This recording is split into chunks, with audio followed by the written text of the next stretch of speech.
Women's leadership and decision-making is not a favor to women. It is essential to peace and progress for all. It's been more than 20 years since the Security Council first recognized the importance of women and gender-related aspects for peace and security, adopting the now famous Security Council Resolution 1325.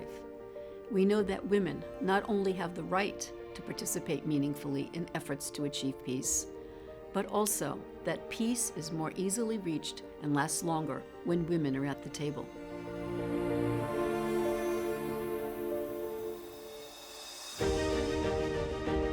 When the United Nations organization was being set up, were far-sighted enough to insert an article in the Charter covering the principle of equality between men and women.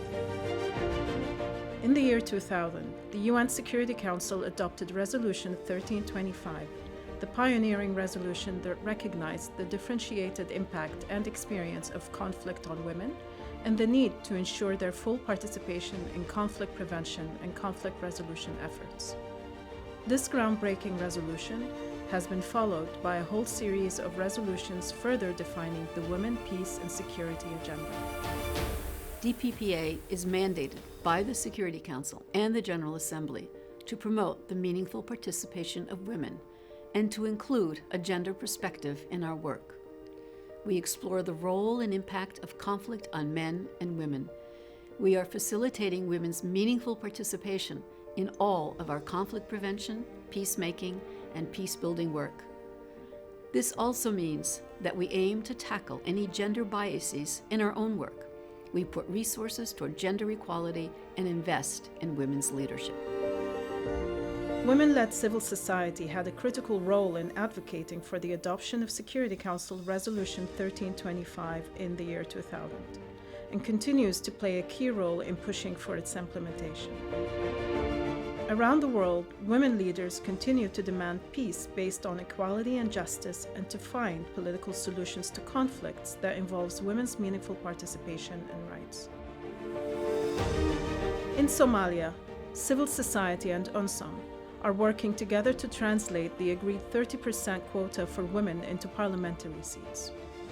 To make the Syrian peace process more inclusive, the UN's Special Envoy for Syria established a Women's Advisory Board. And in Colombia, the UN Verification Mission has continued to work with women's groups, the government, and former FARC-EP combatants to ensure gender-responsive implementation of the peace agreement, and that the dividends of peace reach women and girls. In Colombia, diverse women's groups demanded women's participation as delegates in the 2012 peace talks. First as delegates and as part of the establishment of a landmark gender subcommission. As a result of their involvement, the 2016 final peace agreement is widely held to be an international model for gender sensitivity and the inclusion of women's rights.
However, we still need to make more progress. We need a radical shift in women's meaningful participation. Join us. Make women's participation a top priority. Help amplify women's leadership and women's voices. Tackle your own gender biases. Question your assumptions about the roles of women and men. invest capital in inclusive peace and gender equality. DPPA works for a future where women and men have equal influence, including in governance, peace, and security issues. Together, we can build peace for all of us.